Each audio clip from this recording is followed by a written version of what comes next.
banyak sekali.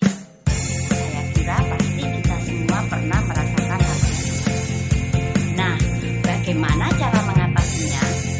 Melalui pembelajaran emosional, kita akan dapat mengatasi permasalahan tersebut di atas, baik yang ada pada siswa ataupun yang ada pada diri kita sendiri.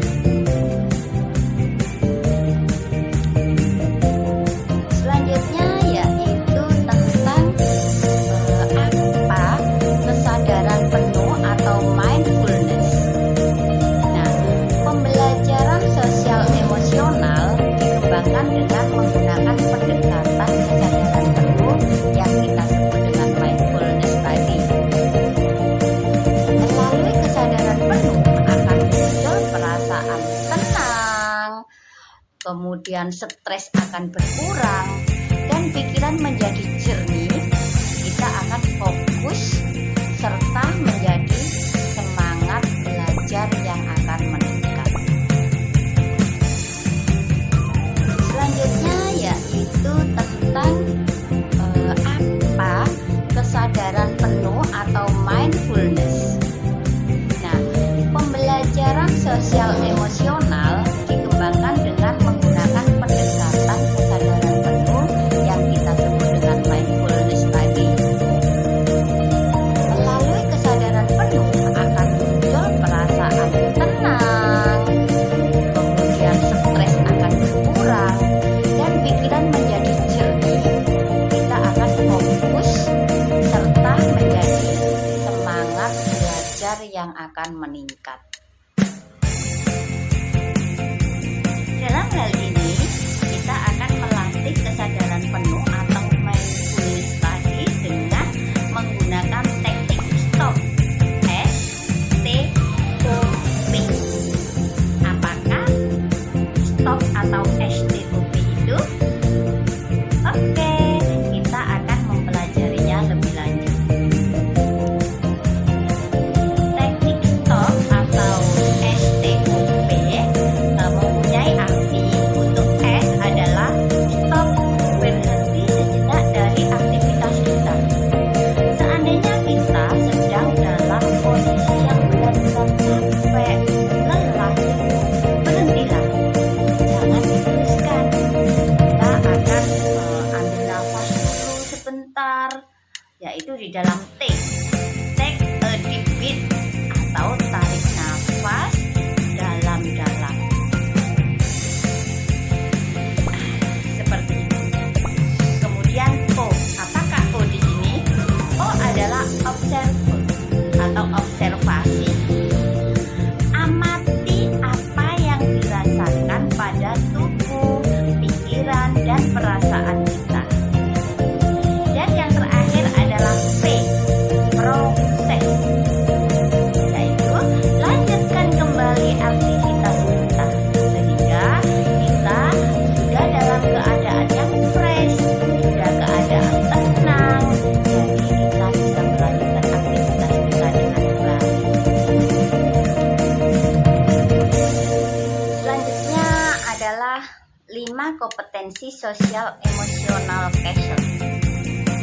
Yang pertama, kita akan memahami tentang pembelajaran sosial dan emosional. Nah, pertama kita akan ke dalam lingkaran berwarna oranye, yaitu kesadaran diri. Ya, ini akan memahami perasaan, minat, dan nilai kekuatan. Kemudian memahami proses belajar dan pemikiran diri. Selain itu juga mengembangkan sikap percaya diri.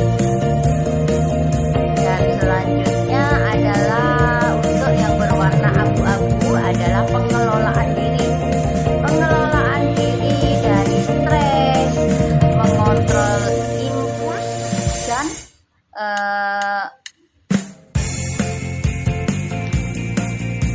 dan ketekunan dalam menghadapi hambatan. Kemudian yang berwarna hijau adalah kesadaran sosial.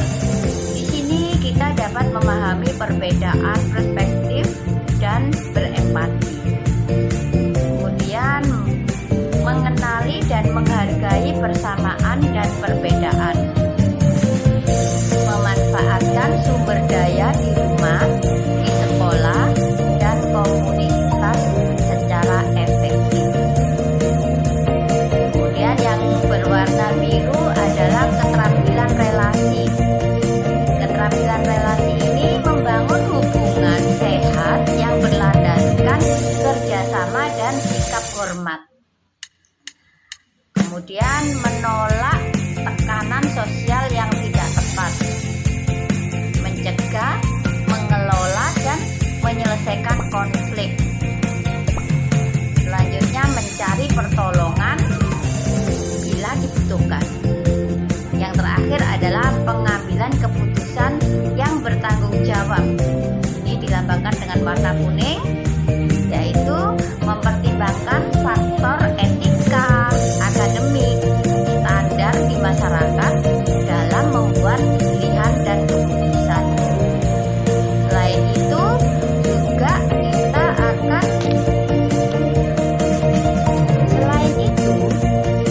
pada pengambilan keputusan yang bertanggung jawab ini, kita juga akan membudayakan kontribusi terhadap perwujudan well-being di sekolah dan komunitas. Sedangkan ruang lingkup pembelajaran sosial emosional adalah yang pertama, rutin. Selain di dalam belajar akademik, juga dilakukan di luar waktu belajar akademik. Kemudian yang kedua adalah terintegrasi dalam diskusi, penugasan, dan aturan tata kerja kelompok. Yang ketiga atau terakhir adalah menjadi budaya atau aturan tata tertib sekolah.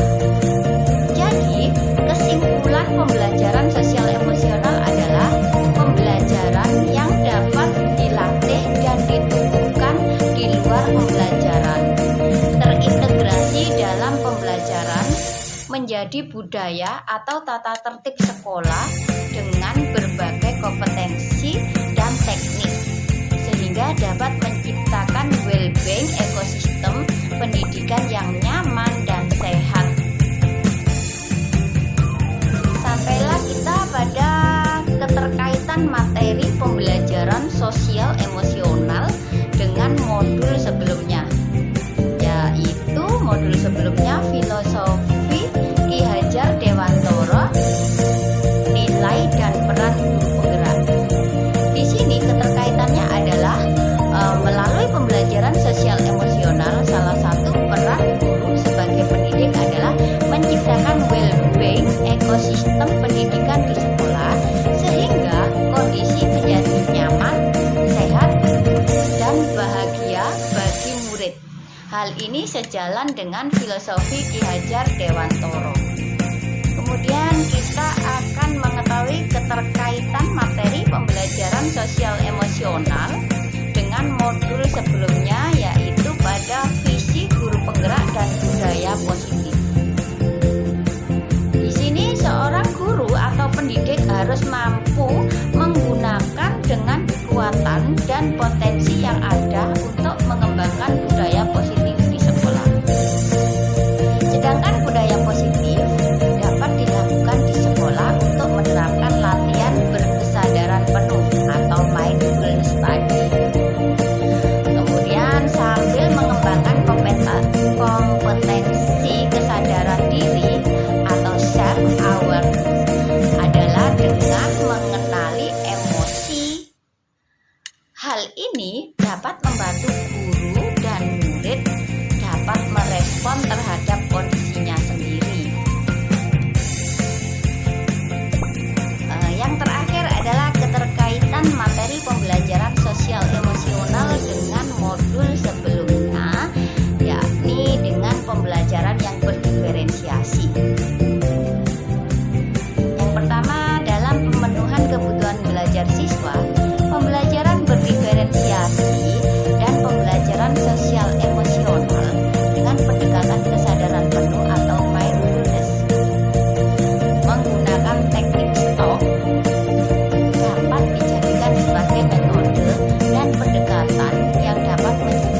well-being yang optimum memiliki kemungkinan yang lebih tinggi untuk mencapai prestasi akademiknya yang tinggi, kesehatan fisik dan mental yang lebih baik. Selain itu juga memiliki ketangguhan dalam menghadapi stres dan terlibat aktif dalam perilaku sosial yang lebih bertanggung jawab. Untuk itu, jika pembelajaran sosial emosional dengan pendekatan mindfulness menjadi budaya positif di sekolah, maka pembelajaran berdiferensiasi akan mudah diterapkan karena anak akan lebih fokus, lebih semangat, dan lebih bertanggung jawab terhadap tugas yang mereka dapatkan, dan mereka juga akan merasa berbahagia karena pembelajaran yang disajikan sesuai dengan kebutuhan belajar mereka, sesuai dengan minat dan profil belajar, sehingga dapat terwujudnya profil belajar Pancasila dalam rangka mewujudkan merdeka belajar.